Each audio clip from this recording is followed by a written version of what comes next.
And please welcome to the show blogger, CEO of Ash Said It, and a loyal Atlanta and Company viewer, Ash Brown. Yes. So Ash, welcome. Let's start with you. Married, partner. You know, what's your story? Single and ready to mix. Yeah. Justin, fill us in. I just got married 2 weeks ago. Yes. Oh, I'm married. I have 2 children, but Ash has lovely eyes. Doesn't she? Yes. She really does. She's flawless. If you are, and we got to meet her at our girls' night out, she is so fun. So fun. If you're single, please find us on Facebook and we'll send you it. Yes. Okay. Like, whoa. So first of all, I don't know Ash obviously well enough. Girls' night out, we got to chat, but is anybody here not the type to actually raise their voice? To not raise? I mean, not raise your voice. Do you not raise your voice? Yeah, I don't. I mean, like, are you a quiet, like, more, you know? I mean, I prefer not to argue personally. That's just me. Sure. Because you don't like conflict, or? Well, I try to avoid it Right. until it like boils over, and then when it boils over, then we can have a And then argument. you have a good. That doesn't seem healthy, Justin. No, it doesn't. No, it doesn't. I didn't think arguing was healthy at all. No, well, okay, so according to this relationship coach, that couples who do argue, listen, at the end of the day, they're happier because everything's out on the table. So Kara and I always discuss our garbage, where people are like, did you and Jim get over that after a show? I'm like, yeah, we kind of share too much sometimes. But I know that you're like me, that you kind of put it all out there because I don't like keeping things in. Right, Kara? Yeah. Well, I would say I have these 2 friends that are they're a couple, they're very passionate, and they told me that sometimes they'll be arguing so loudly at one another that the other one will just, think about if this happened to you, will sit down and just start clapping.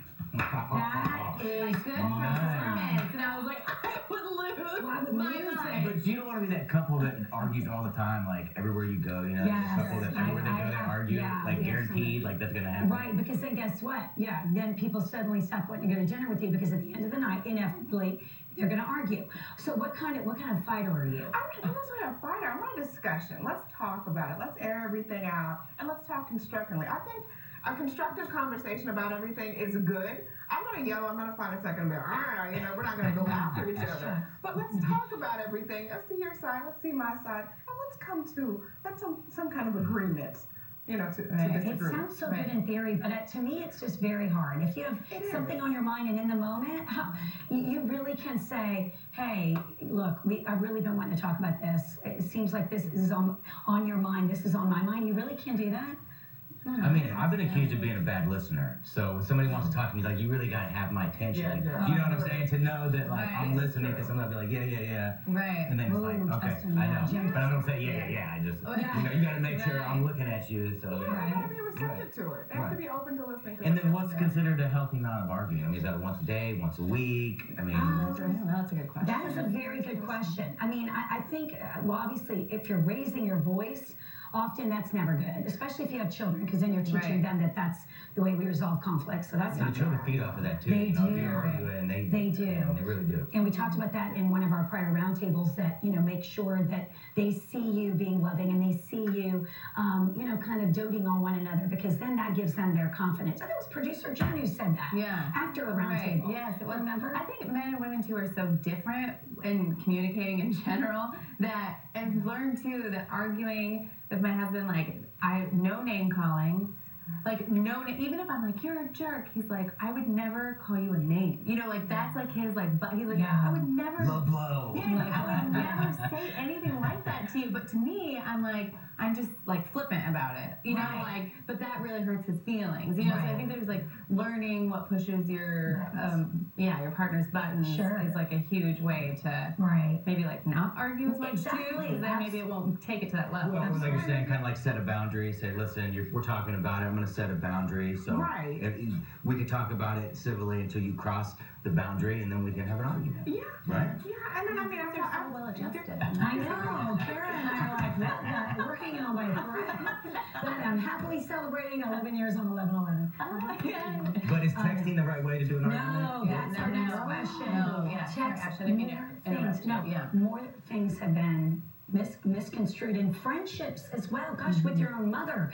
I mean, I think texting, it's again, we talk about, it should not be in replacement of a discussion. It should be an amendment comment or an addendum, like, oh, by the way, go get the mail. We have turned texting into full-blown conversations, and I don't like it. No, it is not cool. And I've actually been broken up with over text. No. Not cool. Serious. Not cool. Not cool at all. Like, I went on a press trip, and he literally, within a day, sent me a text message, I can't do this. I think you're going to cheat on me. I'm done.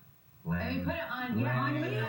There's so many things wrong with that. On so many levels, it was just like, wow, you know what? Thank you for saving me the time. Right. Yes. But you know what nobody needs? So Girls, let me cowardly. tell you something. What nobody needs, though. Okay, listen to me. All right, listen. Phone call, text. You know what I'm saying? Phone call, follow up, text. Because if you weren't able to answer the 2 phone calls and then you text right back, you know, how's that going to look? Okay, sure. I You see see what I'm saying? Phone call, and then a text message. No, it's not going to be good. It's never good. Don't do that. I want to go back to the days before we even had this, because remember, before the phone and the text, I remember getting broken up on a serious work. I was at a conference, and I remember getting broken up on email when I actually went in to go check my computer. Remember back in the day? Yeah. And the jerk broke up with me on email. Like, I want to go way back old school when you just had to resolve things face to face. Or even voice to voice. Even if you had to take a phone call, like, hey, you know, things are not working out. Let's, you know, whatever the case is, but on a text message, it's very impersonal. But even a phone call, I didn't like that back in the day either. Were you guys serious? Like, was it a serious We were dating for like 2 months. 2 months straight. That's a long time. Long enough where you at least get a phone call. It's not like I don't think anything to excuse that. No, but you know. No, because I'm thinking in my head, you know, everything's cool. I'm thinking, oh, everything is going all right. Like, no kind of indication just out the blue. I'm like, oh, okay. No, that's what we're right. doing. How fabulous you were. Now, part of the study also said that you actually bounce back stronger when you argue a little more. And I might say, I have to say that might be the case for us. Yeah. Because even though, you know, you're having this serious discussion, you're getting it all, like I keep saying, you're getting it all out in the open, and it's easier for you then to resolve now. I just feel like sometimes, and this is from a male perspective, I feel like sometimes women like want to fight or like have an argument just to make up. Wow. Is that accurate? Is that accurate? No. I mean, no, that's not it. No. Way off Okay, I get scratched out. No, Justin, I can promise you, I doubt she's thinking about, I'm going to pick this fight, and then we're going to have a romantic date night. I'm going to put on my sexy lingerie. I can promise. Do you ever think that? Do you? I don't. No, when I'm angry with someone, I'm angry in the moment. Look at Justin, we made his little face red. I'm in the hot seat. I know this is what happened. I'm the guy here. Is there anything else you'd like to ask us that we do, Justin? Yeah, Justin, if that's not bad. No, I'm blushing. No, I think that sometimes we can harp on things, but I also am married to someone who can harp on things as well. So that may not be just a female thing. Because Jim can kind of go back into the repertoire of arguments or something that's upset him and bring up something from 2006. I'm like, really? Come on. You're not supposed to do that. I do that too, though. Do you? Like, do you remember that time? Yes. So, I think the key is with anything, whether you're at work, coworker, parent, is how you're doing it. Because I think the people that I know that really bottle things up, I worry so much about them having a heart attack because they're never expressing what's really, really going on deep down.